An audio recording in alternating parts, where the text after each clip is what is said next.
Hey guys, in case you've ever wondered if my Vanda automated watering system actually worked, this is a quick update.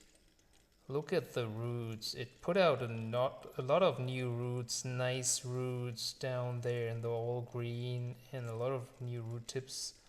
As you can see, it's been about 5 months or 6 months, I guess.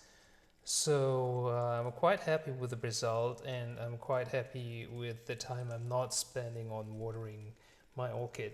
And in case you ever wondered what a sunburn on a Vanda looks like, this is what a sunburn looks like.